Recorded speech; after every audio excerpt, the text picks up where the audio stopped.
Benny గారు Benny గారు hi అండి. నిర్మాతగా ఒక మంచి కంటెంట్ డెలివరీ చేశారు. మీరు అన్నట్టు కొంచెం శివాజీ గారు ఇందాక చెప్పినట్టు లైక్ ఇది 2 రోజుల ముందు ప్రీమియర్లు వేయాల్సింది, పెయిడ్ ప్రీమియర్స్ వేయాల్సింది, అక్కడ నుంచి టాక్ స్ప్రెడ్ అవ్వాల్సింది, ఆడియన్స్కి వెళ్ళాల్సింది. మీరు అలా ప్లాన్ చేశారు. బట్ లాస్ట్ మూమెంట్ హజిల్స్ అదే సెన్సార్ ఇష్యూస్ ఏదో అన్నారు. యాక్చువల్లీ అసలు ఏమైంది సార్? అంటే సెన్సార్ అప్లికేషన్ లేట్ అయిందా, మీరు అప్లై చేసుకోవడం లేట్ అయిందా, లేదంటే వాళ్ళు కట్స్ చెప్పి ఆ లాస్ట్ మూమెంట్ డిస్కషన్స్ ఏం జరిగిందా సార్? ఎందుకు లేట్ వచ్చింది సెన్సార్ రిపోర్ట్?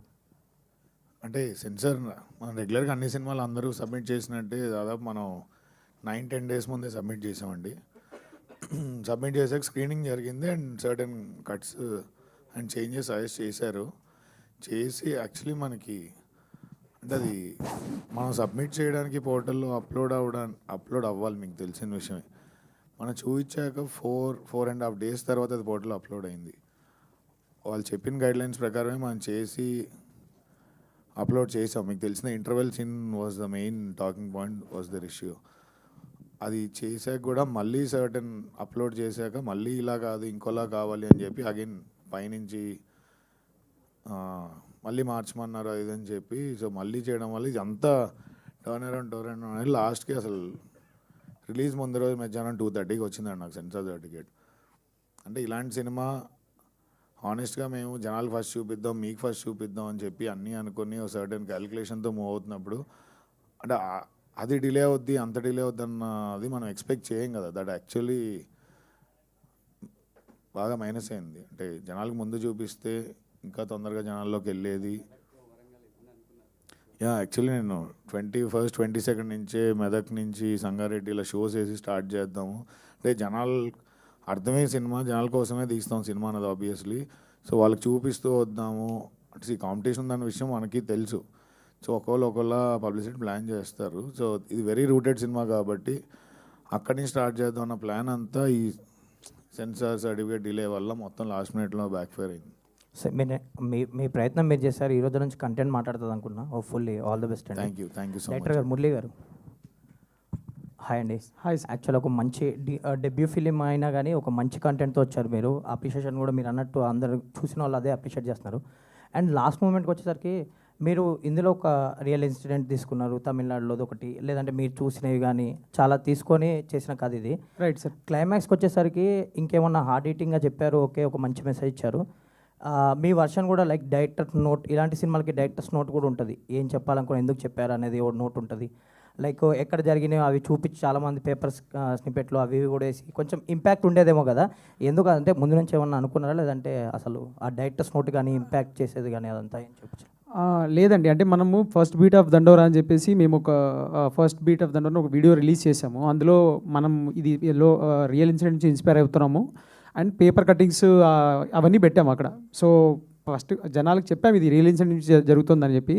సేమ్ థింగ్ మళ్ళీ సినిమాలో బేసిక్ ఏంటంటే చాలా ఎక్కువ డ్రామటైజ్ లైక్ అది వాడాను నేను. లైక్ రియల్ ఇన్సిడెంట్ యూస్ చేసుకొని నేను కొంచెం ఒక స్క్రీన్ ప్లే రాసుకున్నాను కదా. సో కొంచెం ఒక సినిమాటిక్ లిబర్టీస్ ఎక్స్టెండ్ చేసుకుంటూ రాసుకున్నాను కాబట్టి మళ్ళీ యాజ్ టీజ్గా అది పెడితే బాగోదేమో అని చెప్పేసి. బేసిక్గా ఇలాంటి సినిమా కొంచెం ఇంపాక్ట్ ఇప్పుడు మీరు అన్నట్టు చాలామంది చూడకపోవచ్చు, అది థియేటర్స్కి వచ్చే వాళ్ళు సినిమా చూస్తారు కాబట్టి లాస్ట్లో మీ నోట్ ద్వారా కానీ ఇలాంటి అలాంటి సీన్లు చెప్తే ఇంకొంచెం ఇంపాక్ట్ ఉండేదేమో అనిపించింది మేబీ. ఓకే ఓకే అండి.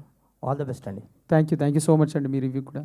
బెన్నీ గారు సార్ యాజ్ యూజువల్ మీ streak of good films continue అవుతున్నాయి. Hopefully it will continue. Thank you. అంటే ఇందాక సెన్సార్ గురించే టాపిక్, మీరు బంచ్ ఆఫ్ ఫిలిమ్స్లో వచ్చారు, ఒక ½ డజన్ ఫిలిమ్స్లో వచ్చారు.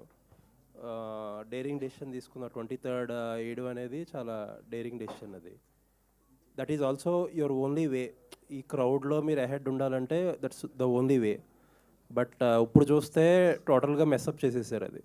బట్ అంత జరిగినా మీరు బయటకు వచ్చి మాట్లాడకపోవడానికి కారణం ఏంటి? అంటే ఎందుకంటే సెన్సార్ ఇవన్నీ ప్రాసెస్లో ఒక సినిమాని అసిస్ట్ చేయడానికి, లేకపోతే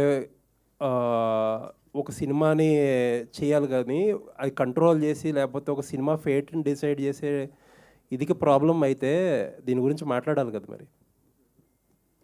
అంటే నేను ఇందాక చెప్పినట్టు రిలీజ్ ముందు రోజు ఆఫ్టర్నూన్ 2-2:30కి రావడం వరకు అంటే మనకి కొన్ని సర్టెన్ ఛాలెంజెస్ ఉన్నాయి. అవి అడ్రస్ చేసేది ఆ మూమెంట్లో చాలా హై ప్రయారిటీ అనిపించింది.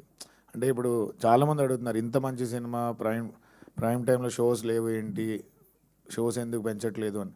అంటే ఇది మొత్తం ఒక సైకిల్ సార్, మీకు తెలియదు ఏముంది. ఇప్పుడు మల్టిపుల్ రిలీజెస్ ఉన్నప్పుడు టైంకి మన సెన్సార్ సర్టిఫికేట్ వస్తే బుక్ మై షో మల్టీప్లెక్స్లలో ప్రయారిటీ ఇస్తారు. సో ఆ డిలే అవ్వడం వల్ల అదర్ సినిమాలు ఉన్నాయి కాబట్టి లిమిటెడ్ షోస్ ఉన్నాయి.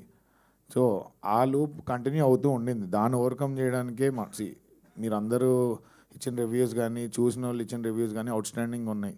సో దీన్ని మనం ఎలా అంటే జనాలు చూస్తే ఇంకా డ్రైవ్ అవుతుందిగా సినిమా అన్నది ఇంటెన్షన్. సో అంటే ఇది మోర్ ప్రయారిటీ ఆస్పెక్ట్ లాగా ఉంది. ఈ టైంలో మనం అడ్రస్ చేయడం కంటే జరగాల్సిన డ్యామేజ్ అక్కడ జరిగింది, కాకపోతే దాన్ని ఎలా రెక్టిఫై చేసుకుంటాం, లేకపోతే ఎలా దీన్ని ముందుకు తీసుకెళ్తాం అన్నది ఇప్పుడు ఇంటెన్షన్. Thank you. డైరెక్టర్ గారు.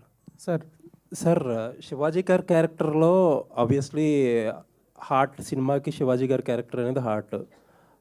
అంటే ఎక్కువ సినిమా రివీల్ చేయకూడదు కాబట్టి సెకండ్ హాఫ్లో వచ్చే సీన్స్ ఏదైతే ఉన్నాయో, అంటే ఎస్పెషల్లీ ఆ కోర్ట్ సీన్ ఒకటి క్రూషియల్ కదా.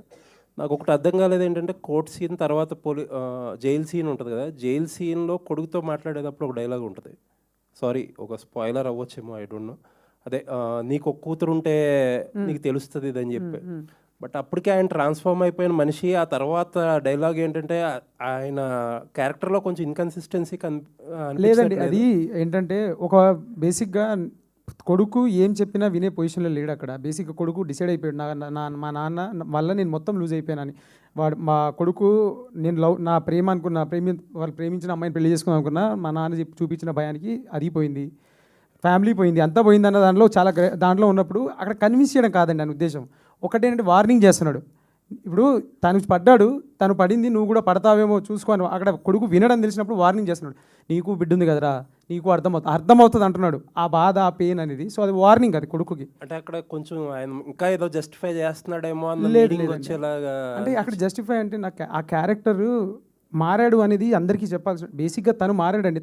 హీ డజంట్ నీడ్ రికగ్నిషన్ ఆ క్యారెక్టర్. అందుకనే కోర్టు నుంచి బయటికి వచ్చాక నవ్వుతూ శ్రీలత అని కామెడీ చేస్తాడు. అంటే తనకి ఇంకెవరి వ్యాలిడేషన్ అవసరం లేదు. తను డిసైడ్ అయిపోయాడు, ఇది నేను చేసింది మిస్టేక్ అని నాకు అర్థమైపోయింది, నేను డిసైడ్ అయిపోయానని. అందుకని వెళ్ళేటప్పుడు ఫ్రెండ్తో కూడా ఎక్కువ తాగకు అని చెప్పేసి వెళ్తాడు. అంటే నెక్స్ట్ లెవెల్కి వెళ్ళిపోయాడు ఆ మనిషి. ఇంకా ఇవన్నీ తనకి ఇంపాక్ట్ అవ్వవు. కాకపోతే కొడుకు ఏదో చెప్తున్నాడు కదా అని చెప్పేసి ఆ హీట్ ఆఫ్ ద మూమెంట్లో నీకు బిడ్డ ఉంది కదా, నీకు అర్థమవుతుంది అని అంటాడు. సో క్యారెక్టర్ ఇన్కన్సిస్ట్ కాకుండా ఒక రూటెడ్గా క్యారెక్టర్ రియలిస్టిక్గా ఉండేలాగా ప్లాన్ చేసాం. ఓకే, నైస్ అండి. ఇన్ఫ్యాక్ట్ నవదీప్ గారు క్యారెక్టర్ హ్యాండిల్ చేసిన విధానం నాకు బాగా నచ్చింది. అంటే థ్యాంక్ యూ సార్. ఆయన సర్పంచ్ అంటారు కాబట్టి, కానీ ఆయన కమ్యూనిటీ ఏదైనా చూపించారు మీరు. బట్ ఆయన వస్తున్నప్పుడు బైక్లో జేబీబ్ అని చెప్పి నెంబర్ ప్లేట్ చూపిస్తారు. అండ్ మొత్తం అంటే కొంచెం ఫన్నీ టింజ్ అనిపించినా సరే ఆయన క్యారెక్టర్కి మీరు ఇన్హెరెంట్గా ఏంటంటే ఒక కమ్యూనిటీ నుంచి వచ్చిన సర్పంచ్ చాలా హానెస్ట్గా ఒక ఊరికి ఏదో చేద్దామనే ఉంటుంది వాడికి. బట్ చూసి వాళ్ళందరూ ఎవరో పెద్ద సీరియస్గా తీసుకోరు. అది డైరెక్ట్గా మీరు చెప్పకుండా చాలా సటిల్గా చెప్తారు. లాస్ట్ వరకు ఆ క్యారెక్టర్ చెప్పి ఎండింగ్ ఇచ్చిన విధానం చాలా బాగుంది సార్. అది చాలా చాలా థ్యాంక్స్ సార్. అది పాయింట్అవుట్ చేసి సేమ్ టైం ఏంటంటే అతను హ్యూమిలేట్ చేసినట్టు కూడా ఉండరు ఎవరు, జస్ట్ దట్ పట్టించుకోరు, దండం పెడతా ఉంటారు ప్లస్ పట్టించుకోరు. అంటే అదే సార్, అది చాలా చాలా థ్యాంక్స్ సార్. చాలా బ్యూటిఫుల్ నువాన్స్. అది నేను చెప్పాలనుకుంది ఏంటంటే, సర్పంచ్ క్యారెక్టర్ త్రూ మనకి రిజర్వేషన్లో సర్పంచ్లుగా మనకి సర్పంచ్లు చేస్తున్నారు. But real power lies with the people who are in dominant కమ్యూనిటీలోనే. But this fellow doesn't take that, assert చేస్తున్నాడు తన్ని తాను. అదే అవుట్ ఫోకస్ నుంచి ఇన్ ఫోకస్లో రావడం షార్ట్ కూడా అదే. లేకంటే నువ్వు ఒప్పుకున్నా ఒప్పుకోపోయినా నేను వస్తాను, నువ్వు పడతాను.